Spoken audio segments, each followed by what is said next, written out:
The stakes for the 2026 World Cup have literally consumed the entire globe as we push deep into the knockout rounds. Welcome to our explainer on all the tournament's absolute madness. Listen, we're currently witnessing one of the most unpredictable, high-octane events in modern football history. It's actively shattering historical metrics and just throwing traditional tactical norms right out the window. With massive giants falling and these incredibly hungry underdogs surging, every single pass, tackle, and goal now carries the weight of an entire nation. The heat is well and truly on. The margins? Razor thin. And the drama is just relentless. So, we've distilled all the data, the match reports, and the expert analysis into a clear, structured journey to help you grasp exactly what's happening on the pitch right now, and most importantly, why it actually matters. Okay, let's dive right into this. Here is our roadmap for today. First, we'll hit the ultimate power rankings. Second, chasing the golden boot. Third, the golden ball race. Fourth, surprises and shock exits. And finally, the road to the quarterfinals. All right, let's kick things off with Section 1, the ultimate power rankings.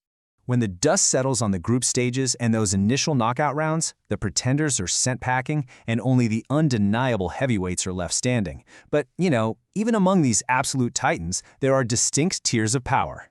Coming in at number 1 in our power rankings, we have France. They boast an astonishing 13 players in the top 100 list. 13? Their system is incredibly fluid, letting them completely overwhelm opponents in the midfield with sheer depth. Right behind them at number 2 is Spain. They are putting on a defensive masterclass right now. Goalkeeper Unai Simon hasn't conceded a single goal yet. The handbrake is off, their pressing traps are suffocating, and the football is flowing. And then at number 3, we've got Argentina.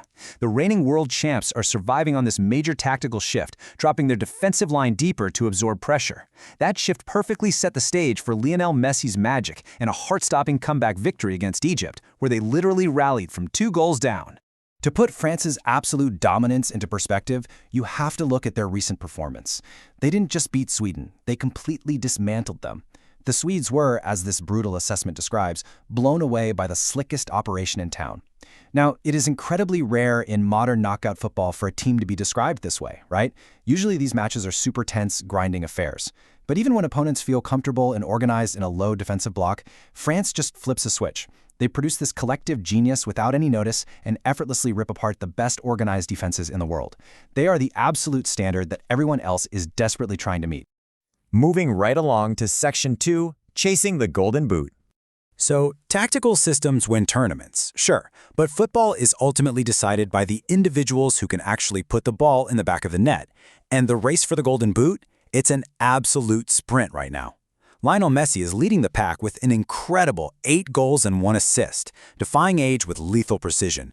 But right on his heels is Kylian Mbappe with 7 goals and 2 assists, which is wild because that means Mbappe actually has a goal involvement in every single game France has played.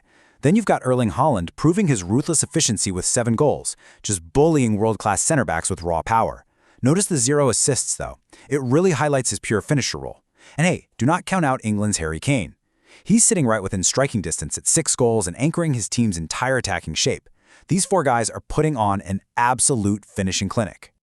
Now, what's really interesting about this is the number 19. That is Lionel Messi's all-time World Cup goal tally. By finding the back of the net in that dramatic game against Egypt, he bumped his all-time record up to 19 goals. But guess what? Kylian Mbappe is sitting right behind him at 18 all-time World Cup goals. We are literally watching a live, real-time battle for the title of the greatest goal scorer in World Cup history. Every single time one of them steps onto the pitch, the record books are actively being rewritten, and honestly, neither player is showing any signs of slowing down as we push toward the final. That brings us to Section 3, the golden ball race. Now, scoring goals is just one piece of the puzzle. It's really important to clarify that the golden ball isn't just handed to the guy with the most goals. Voted on by media representatives, it rewards all-around excellence, undeniable impact, and the ability to carry a team when the pressure is highest. It recognizes the complete footballing package. I mean, historically, we've even seen goalkeepers like Oliver Kahn win this award by single-handedly dragging their teams forward through sheer willpower and tactical command from the back. So it's really all about who is truly dictating the entire narrative of the tournament. We see this kind of diverse impact embodied perfectly in 2 completely different players. First, Julian Quiñones of Mexico is just a lethal threat. With 3 goals and 1 assist, his blinding pace and skill in wide areas are the absolute attacking heartbeat of his team. He forces opposing fullbacks to stay pinned deep, which alters the entire geometry of the pitch. Now, contrast that with Thibaut Courtois for Belgium. Even though he's conceded 4 goals, he has an incredible 8 for 8 success rate on runouts and a 70% pass completion rate. Courtois is heavily contributing to Belgium's build-up play, acting almost like an extra defender to break the opponent's high press. 2 completely different roles, yet both are absolutely vital to their team's survival. And listen, we absolutely cannot talk about excellence without shouting out the breakout sensations, injecting massive energy into this tournament. Spain's Lamine Yamal is terrifying veteran defenders, and the kid is only 18 years old. Switzerland's Johan Manzambi, just 20, is so tactically versatile, his coach says he can play literally anywhere on the pitch. Mexico's Gilberto Mara is powering the hosts forward with fearless creativity, and Morocco's Ismail Sabari has been so physically dominant in the midfield, he basically justified his €50 million transfer to Bayern Munich before the group stages even ended. So, why does this matter to you? It's simple. These teenagers aren't just having a lucky run. They are signaling a generational changing of the guard that is going to dominate global football for the next 15 years. All right, on to Section 4, Surprises and Shock Exits. Of course, it wouldn't be a World Cup without absolute chaos and extreme momentum shifts, right? And this brilliantly illustrates that. Paraguay has skyrocketed 15 spots in the power rankings. They managed to stun a heavily favored German team on penalties, despite holding only 26% possession during the whole match. They deployed this masterful, disciplined, low defensive block, forced Germany to pass endlessly around the perimeter, and then just struck on vicious counterattacks. Talk about tactical resilience. Meanwhile, co-hosts Canada have jumped up 10 spots. That's largely thanks to the inspiring return of their captain, Alphonso Davies, who helped orchestrate a dramatic injury-time winner against South Africa. It really proves that home field advantage and raw emotion are still incredibly potent weapons.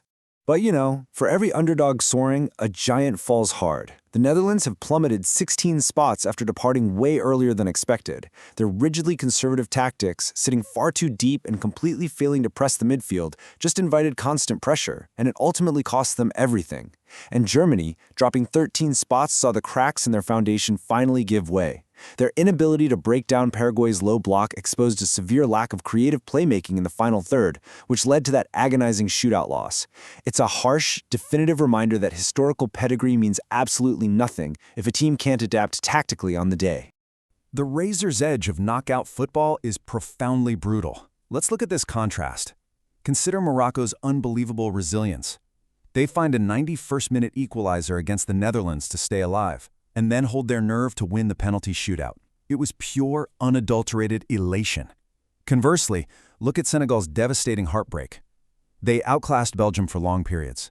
They held a comfortable 2-goal lead with just 4 minutes left in regular time, only to suffer a complete defensive collapse, concede twice, and get knocked out in extra time.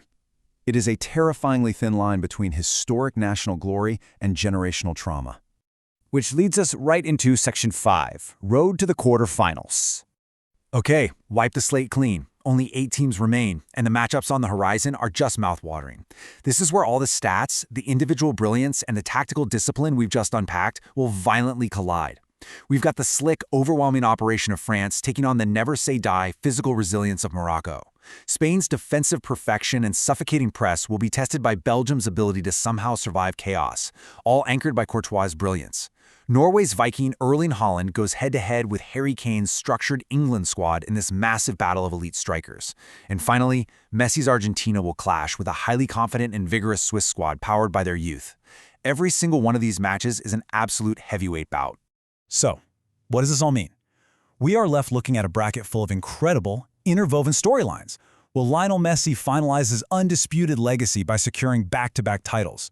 Is France's incredibly deep roster going to establish a modern, unstoppable dynasty? Or will a fiercely resilient underdog like Morocco, or maybe a tactically fluid Switzerland, manage to shock the entire world and claim the ultimate prize? The answers to these questions are going to be decided by the absolute finest of margins over the coming days. The stakes have literally never been higher. We are down to the absolute wire. And every single pass, tackle, and shot from this moment on is history in the making. But looking at this chaotic landscape, it leaves us with one massive, lingering question.